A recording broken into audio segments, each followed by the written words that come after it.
तो देखिए जोशीमठ में लगातार हालात बदतर होते जा रहे हैं क्योंकि यहाँ पर दीवारों में मोटी मोटी दरारें आ गई हैं। देखिए ये जो फर्श थी ये दरअसल ये फर्श यहाँ से जुड़ी हुई थी, लेकिन यहाँ पर गैप इतना ज्यादा है कि हम अगर ये डालकर देखेंगे तो ये कहाँ गया कुछ पता नहीं है। लेकिन पहले होटल्स का क्या हाल है ये हम आपको बताएंगे, हमने किस तरीके से लोगों ने शरण ली है, लेकिन इस होटल का हाल भी दिखा देते हैं किस तरीके से पूरा सामान यहाँ पर रखा हुआ है। और साफ तौर पर आप देख सकते हैं कि यहाँ पर ये पूरा का पूरा इलाका खाली किया जा रहा है। इस होटल के अंदर की तस्वीरें हम आपको दिखाएंगे कि कैसे यहाँ पर मोटी मोटी दरारें आ गई हैं। देखिए ये हिस्सा दोनों हिस्सों को देखिए, कभी भी ये हिस्सा इस हिस्से से अलग हो सकता है। जैसे ही जरा सा कंपन हुआ ये गिरेगा और ये पूरी की पूरी बिल्डिंग धराशायी हो जाएगी। और यहाँ भी हालात कुछ अलग नहीं है, यहाँ पर भी हालात ऐसे ही हैं और लगभग हर एक होटल का हाल यही है। और यहाँ देखिए वॉशरूम में अगर आप टाइल्स देख पा रहे हो तो टाइल्स के भी यही हालात है, इसी तरीके से चटकी हुई है टाइल्स और इसी तरीके से पत्थर टूटे हुए हैं। लेकिन जो तमाम लोग हैं वो आपको बता दें कि अब होटल्स में रखे गए हैं। दरअसल जिस तरीके से दीवारें चटक रही हैं, धरती फट रही है, प्रशासन की ओर से इंतजाम किए गए हैं उन लोगों के लिए जिनके घरों में मोटी मोटी दरारें पड़ गई हैं और रहने के लिए उनके पास छत तक नहीं है। और ऐसे में प्रशासन ने उन तमाम विस्थापित लोगों को रखा गया है उन होटल्स में। देखिए सफायर होटल के एक और कमरे में जिन तमाम विस्थापितों को शरण दी गई है उनमें चलते हैं और जानते हैं कि क्या कुछ दिक्कतें उन्हें हो रही हैं। आप लोग कब से यहाँ पे आए हैं? हम कल से यहाँ पे आए हुए हैं। यहाँ पे हमारी व्यवस्था की गई है, यहाँ पे खाने पीने की सारी व्यवस्था की गई है और यहाँ हमारे घर को डेंजर जोन में डाला गया है और वहाँ पे बड़ी बड़ी दरारें पड़ चुकी है, इसलिए सरकार द्वारा हमारी व्यवस्था यहाँ पे की गई है। यहाँ पे सारी व्यवस्थाएं हैं वैसे, पर आपके साथ एक छोटी बच्ची दिख रही है, ये आपका बच्चा है? हाँ, मेरा बच्चा है। ये बताइए कि किस तरह जब बच्चा है साथ में, ठंड बहुत ज़्यादा है, कैसे आप लोग मैनेज कर रहे हैं होटल मिलने के पहले? अभी तो ठीक ही हैं, तो कल रात से ठीक ही हैं। हम घर में जैसे रह रहे थे वैसे यहाँ सही है। तो डर नहीं लगता था जब पहाड़ दरकते थे? क्यों नहीं लगता था, बहुत डर लगता था हमें। रात को सोते नहीं थे, रात को बच्चे लेके बाहर आते थे बार बार। रात को? हाँ, जैसे दरारें लगने लग जाते थे तो बाहर निकल जाते थे हम घर से। देखिए किस तरीके से पहाड़ दरक रहे हैं और ऐसे में ये लोग बता रहे हैं कि रात भर ये लोग सो नहीं पाते थे। इन लोगों से बातचीत करते हैं और पूछते हैं कि एक कमरे में कितने कितने लोगों को ठहराया गया, क्योंकि 2 बेड तो यहाँ पर हम लोग देख पा रहे हैं। कितने लोगों को ठहराया गया कमरों में? 8 लोगों को। 8 लोगों को। और आप किस तरह की दिक्कतें आ रही थी आपको? हमें जैसे कि आवाज़ आती थी तो हमारे घर पे दरारें पड़ने से स्टार्ट हो जाती थी, हम तो सब बाहर आ जाते थे। इसी डर के मारे बाहर आ जाते थे? हम डर के मारे बाहर आ जाते थे। उसके बाद जब डर लगता था तो हम कई रातों तक बाहर ही रहते थे। कई रातों तक? हाँ, कई रातों तक। क्या आपको भी बाहर रहना पड़ा? हाँ, हम सोते भी नहीं थे बाहर, जैसे कि आग जला के बाहर पे बैठ जाते थे हम। अच्छा। हाँ, जैसे कि आवाज़ आती थी तो मम्मी पापा हमें पकड़ के सीधा बाहर लेके आते थे। और कितने दिनों तक ये सब चला है? लगभग 3-4 दिनों तक। कितने दिनों तक? 3-4 दिनों तक। 3-4 दिन तक ये होता रहा है और इसी डर के साए में आप लोग जी रहे थे।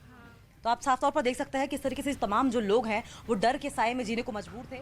तो एसडीआरएफ की टीम देखिए जगह जगह पे जोशीमठ में तैनात कर दी गई है, यहाँ पर आप साफ तौर पर देख सकते हैं। और इसी तरीके से जो तमाम आला अधिकारियों की प्रशासनिक गाड़ियां हैं वो इस वक्त जोशीमठ की सड़कों पर दौड़ती हुई दिखाई दे रही हैं। लेकिन जोशीमठ में क्या कुछ हालात हैं, इन हालातों पर भी हम बातचीत करेंगे। लेकिन 5 तस्वीरें सबसे पहले आपको दिखाएंगे जिससे कि आप समझ सकें कि वाकई जोशीमठ में हालात कितने खराब है। ये 5 तस्वीरें आप देखते रहिए, साथ साथ समझने की कोशिश कीजिए। देखिए सीएमओ की गाड़ी आप चमोली में देख सकते हैं कि सीएमओ की गाड़ी यहाँ पर मौजूद है और यहाँ पर लंबी लंबी जो कतारें हैं वो प्रशासनिक अधिकारियों की गाड़ियों की लगी हुई हैं। लेकिन 5 तस्वीरें हम आपको दिखाते जाएंगे, साथ साथ समझाते जाएंगे कि किस तरीके से हालात यहाँ पर खराब होते जा रहे हैं। बीचों बीच सड़क पर दरारें पड़ी हुई हैं, होटल्स को खाली करा दिया गया है, घरों को खाली करा दिया गया है। खुद प्रधानमंत्री नरेंद्र मोदी पल पल की अपडेट इस वक्त ले रहे हैं। उत्तराखंड के मुख्यमंत्री पुष्कर सिंह धामी यहाँ पर पहुंचे थे, उन्होंने हवाई सर्वेक्षण किया, लोगों से बातचीत की और फोन पर वार्तालाप भी उनकी प्रधानमंत्री नरेंद्र मोदी से हुई थी। साफ तौर पर पीएम की ओर से आश्वासन इस बात को लेकर दिया गया है कि कैसे वहां पर हालात हैं और जल्द से जल्द जो भी मदद होगी वो मुहैया करवाई जाएगी। लेकिन पल पल हालात जो हैं वो बदलते जा रहे हैं। जोशीमठ में दहशत मची हुई है, कैसे पल पल वहां पर चीजें और ज्यादा बिगड़ती जा रही हैं, ये रिपोर्ट देखिए और समझिए।